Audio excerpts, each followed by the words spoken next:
որ այդ փաստաթուղթն է դառնալու Նիկոլ Փաշինյանի 2026 թվականի նախընտրական քարոզչության հիմքը։ Սակայն հիմա խաղաղության պայմանագրի բանակցությունները ըստ էության կարող են արձանագրել, որ փակուղում են, չնայած տեքստը համաձայնեցված է, բայց ստորագրման մասին որևէ խոսք չկա, չնայած Նիկոլ Փաշինյանը ըստ էության համաձայնել է կատարել Ալիևի վերջին երկու պահանջները՝ փոխել Հայաստանի մայր օրենքը եւ լուծարել Մինսկի խումբը։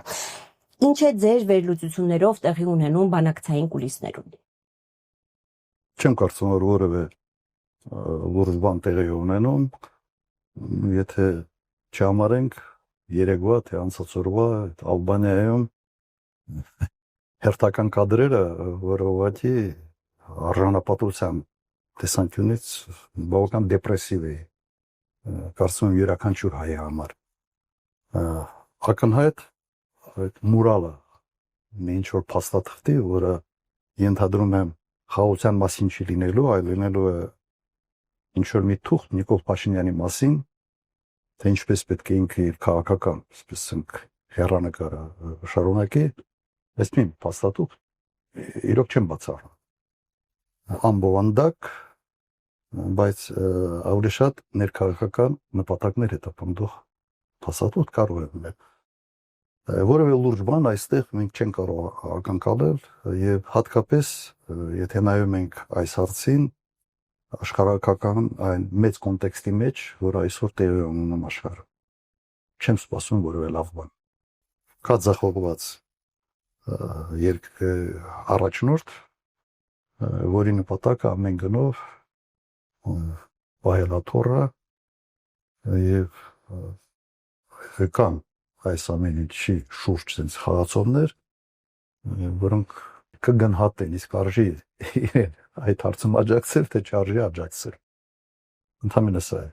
Իբրև ենթահարց ուղղակի ձեր տպավորությամբ հնարավոր է գոնե փորձեն խաղարկել գերիների վերադարձի հարցը որպես բանակցային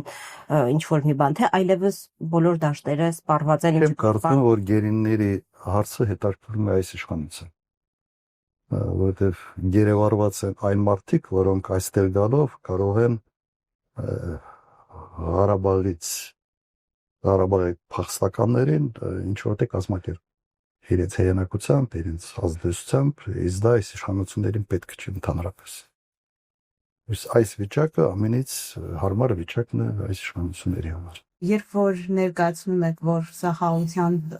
պայմանագիր չէ, խաղաղության մասին չէ, իշխանությունը հակադարձում անմիջապես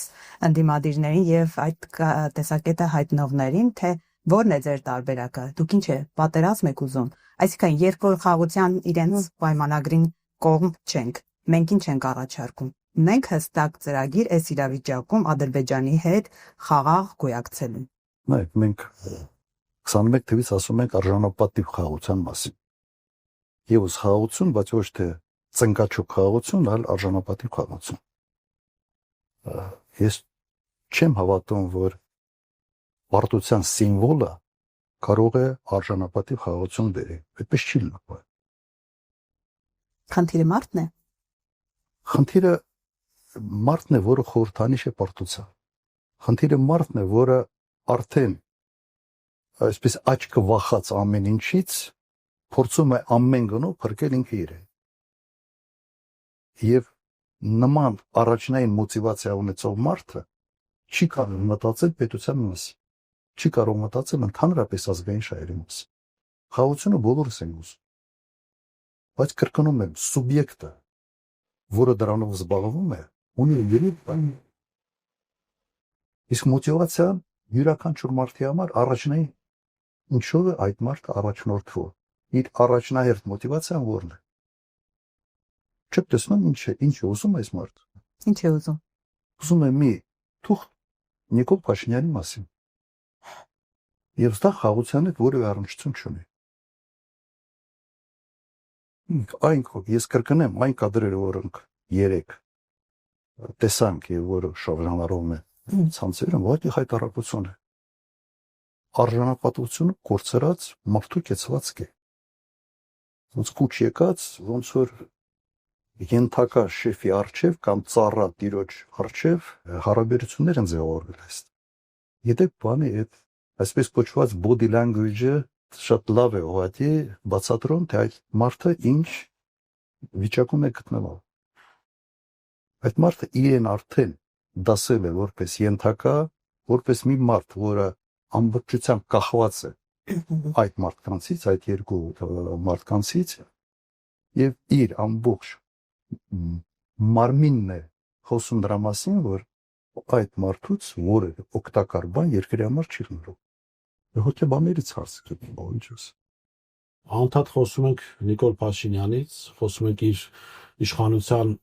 ծրագրից, որը իմ գնահատմամբ թուրքական ծրագիր է, դա հայկական ծրագիր չի, հայանպաստ չի կարող Հայաստանի օգուտ բերել, հա։ Բայց մյուս կողմից ես հաճախ ընդունում քաղաքական գործիչների ընդդիմադիր հարցեր եմ տալիս այդ թվում ձեր ֆրակցիայի ներկայացուցիչներին։ Բոլորը քննադատում են Փաշինյանին եւ լավ են անում, որովհետեւ քննադատելու տեղ կա եւ դատապարտելու տեղ կա ինչ որ ինքան, բայց այսինքն չկա գործընկերության ծրագիր ինչ անել, որովհետեւ ես օրինակ ձեր ասուլիսին անգամ հարց չտվեցի այս ակնկալիքով, որ կհամաձայնեք ապագայում հարցանունից, որ այս հարցերը շատ ավելի բաց փորձենք բացել, հա։ Իրավիճակը գիտեք ինչ է նմանեցնում, եթե ինչ-որ տարիներ առաջ Հայաստանում արշավ կար թուրքական հագուշ չհագնելու։ Ես հիմա որ ընդդիմությունը ծրագիր մանրամասնորեն չի առաջարկում, նմանեցնում իրավիճակի, որ ասենք մարդիկ կոչ անեն, որ թուրքական հագուստ Հայաստանում չկրեն, բայց ուրիշ հագուստ չառաջարկեն են։ Այդ դեպքում լավագույն դեպքում այդ մարդիկ մերկ են մնալու, հա։ Այո, վատ ծրագիր է, ինչ-որ խաղաղության ծրագրի տակ են տալիս, պայմանագրի անվան տակ են մեզ մատուցում։ Այո, վատ է, ինչ-որ մենք տեսնում ենք միջազգային հարթակներում, որ ինքը ինչ է անում, հա։ Բայց ես անկեղծ ակնկալիք ունեմ ձեզանից լսելու,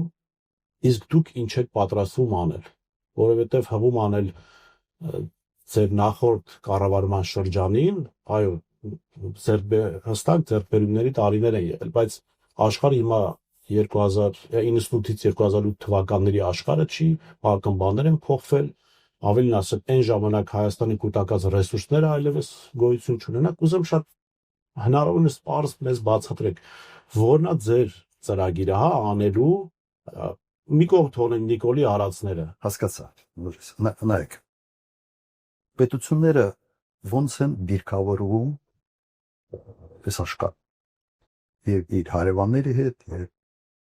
մոտակա հարևանների, ավելի հեռու գտնվող հարևանների կամ աշխարհակական կենտրոնների հետ։ Ինչ որ ձևի դիրքավորվում։ Ճիշտ, հատկապես փոքր պետությունների համար սա չափազանց կարևոր է։ Հիմա դու քեզանից պետք է գնահատես, դու ինչ ես քեզանից ներկայացնում։ Ինչ պոտենցիալ եւ հնարավորություններ ունես քո անվտանգությունը ապահովելու համար։ Ինչ պետք է անես այդ ուղղությամբ։ Սեփական բանակ, անվտանգային համակարգ։ Եվ դու ինչքան ավելի ուժեղ ես լինում, այնքան ավելի գրավիչ գործընկեր ես լինում ուրիշների հետ։ Ինչքան դու թույլ ես, այնքան քո ընկերությունը ուրիշների հետ դիտվում է որպես sense մի երկիր, որի վրա անդադ դիցախ սերան ես, անդադ պիտի խնդրանքներ ունենաս, ոչ թե գործընկեր է, այլ բեռ է։ Մենք մեր այսօրվա կեցվածքով մենք դրել ենք այսպես բեռ պարտներ կարգավիճակի մեջ։ Ոնց է դա փոխել։ Ինչ հասկանում։ Ու փոքր երկիրը կարող է եւ պետք է որոշակի կոմպլեմենտորության sense քաղաքականություն ունենա, բայց ինքը չի կարող շպագատի մեջ լինել։ Չի կարող։ Վերջինայք, վերջերս